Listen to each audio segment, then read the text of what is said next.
Bienvenidos a Real Historia, el podcast que te transporta a través del tiempo para explorar los eventos más fascinantes, los personajes más intrigantes y las historias más impactantes que han dado forma al mundo tal como lo conocemos hoy. Prepárate para un viaje a través del tiempo mientras exploramos batallas épicas, descubrimientos revolucionarios y momentos definitorios que dieron forma a la humanidad. Únete a nosotros en Real Historia mientras desenterramos los tesoros perdidos del pasado y descubrimos la verdad a través de los eventos que cambiaron el curso del tiempo. Así que ajusta tus auriculares, abre tu mente y prepárate para embarcarte en un viaje inolvidable a través del tiempo, porque en Real Historia el pasado cobra vida de una manera que nunca antes habías experimentado. Soy Emilio Urdapilleta, Informate PI, Real Historia.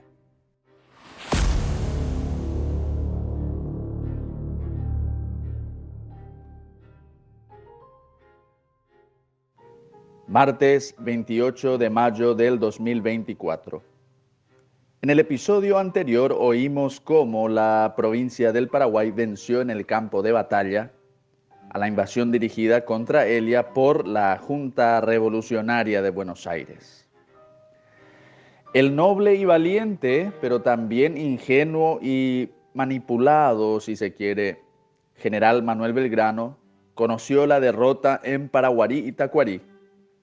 Sin embargo, los paraguayos nunca sintieron odio hacia sus hermanos menores bonaerenses, y los aproximadamente 700 prisioneros, Belgrano entre ellos, fueron perdonados y se les permitió regresar a la Argentina con todos los honores, pero sin sus armas.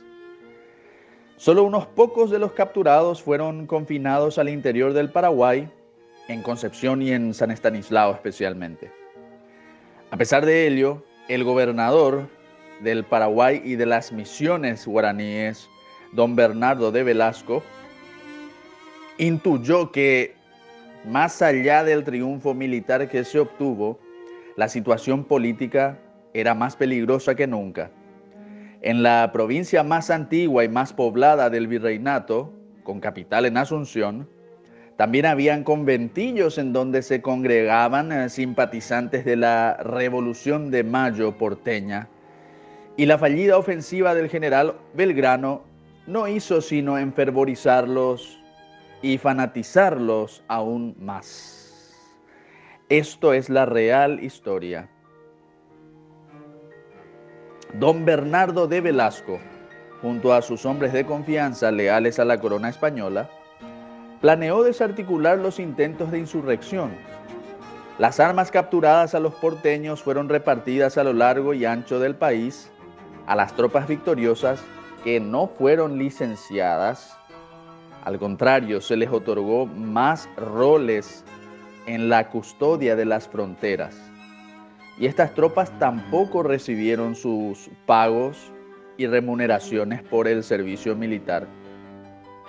El 7 de abril de 1811, tropas paraguayas dirigidas por el capitán Jaime Ferrer y el teniente coronel Blas José de Rosas desembarcan en la provincia de Corrientes, y luego de poco más de 3 semanas de esporádicos choques, los correntinos leales a la Junta Revolucionaria de Buenos Aires, dirigidos por Elías Galván, se rinden y entregan el control de la provincia a don Bernardo de Velasco, quien nombra a Blas José de Rosas como lugarteniente del gobierno de Corrientes.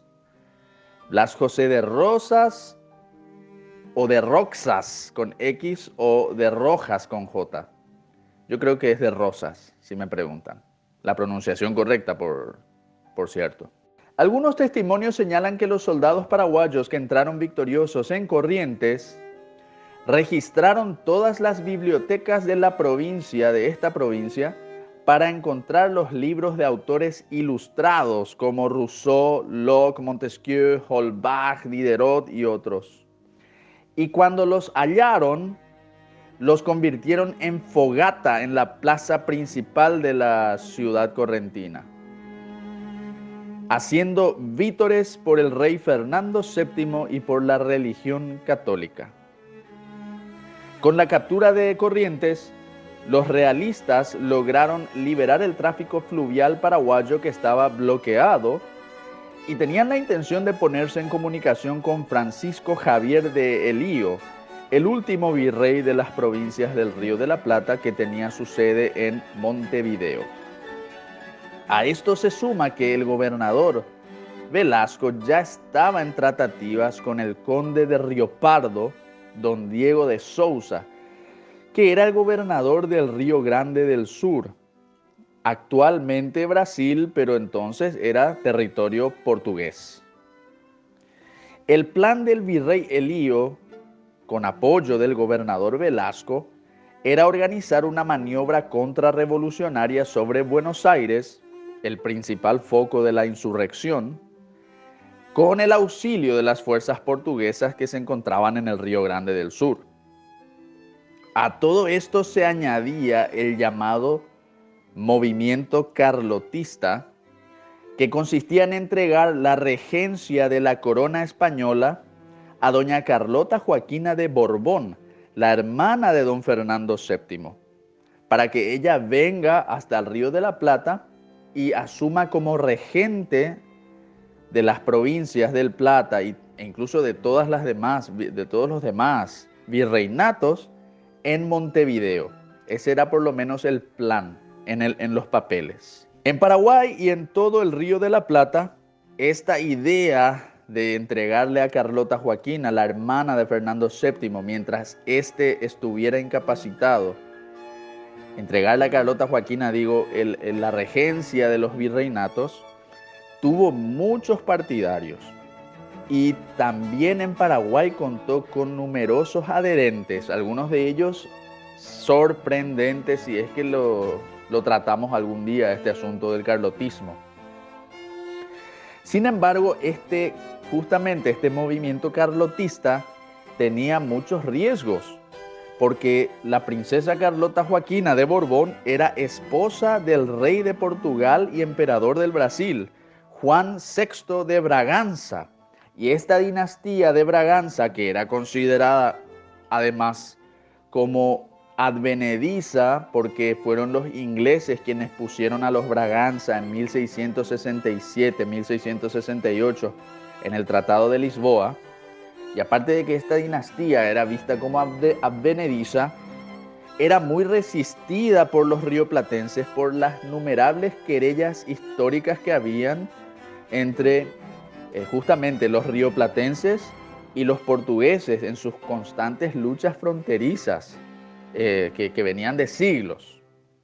Los acontecimientos se precipitaron desde el momento en que los revolucionarios paraguayos se enteraron de las tratativas del gobernador Velasco con los portugueses. En los meses de marzo y abril de 1811 ganaron notoriedad varios grupúsculos que propugnaban abiertamente, sin ambajes, las ideas revolucionarias que venían de Buenos Aires e incluso proponían unirse a los porteños.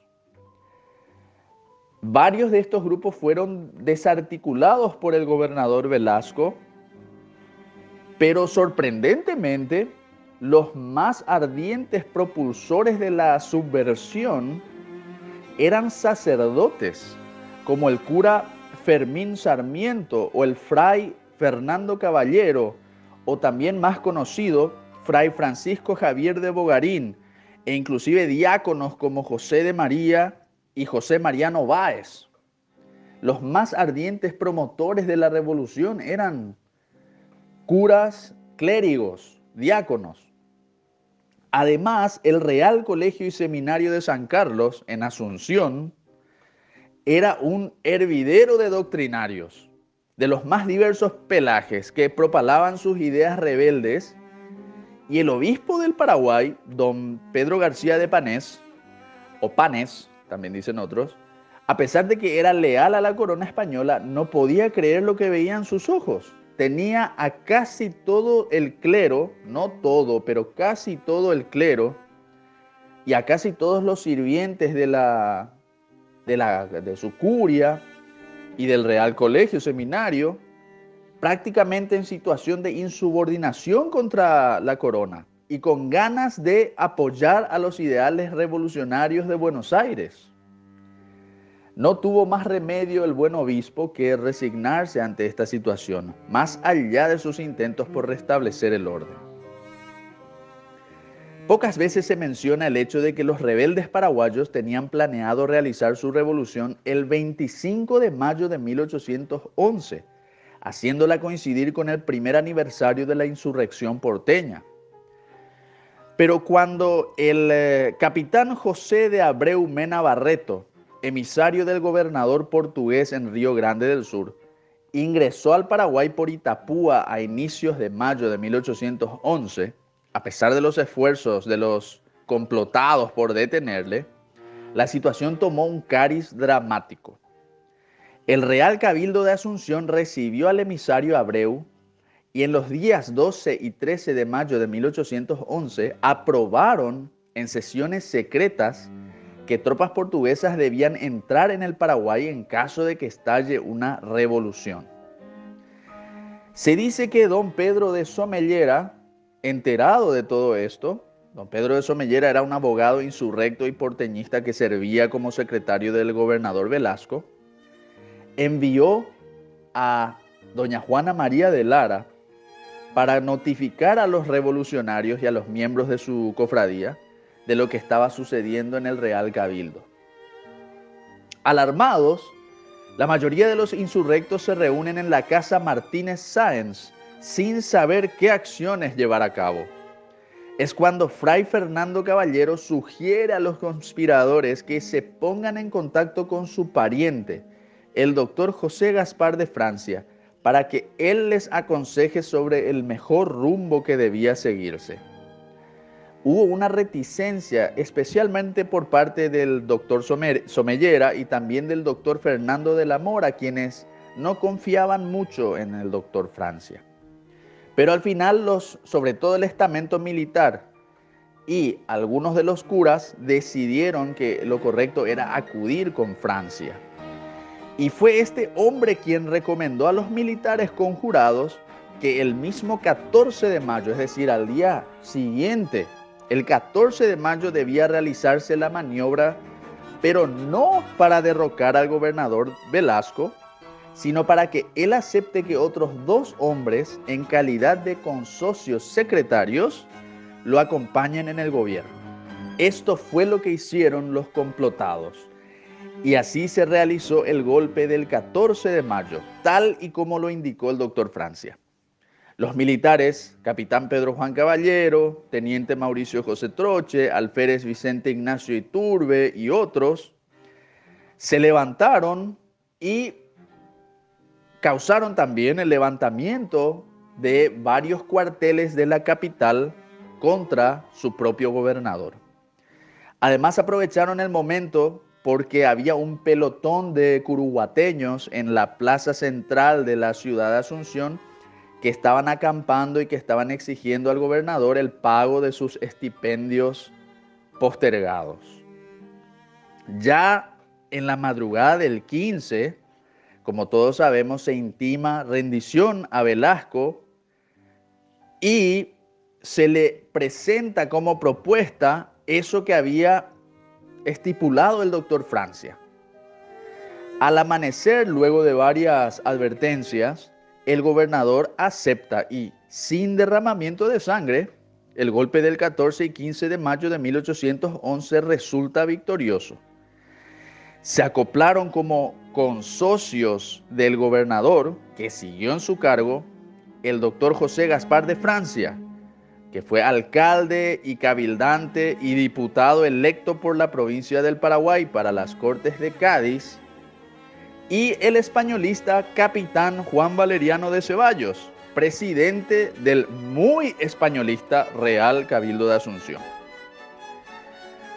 Al día siguiente, este triunvirato proclamó que la provincia del Paraguay se gobernaría por sí misma y en independencia respecto a la Junta de Buenos Aires.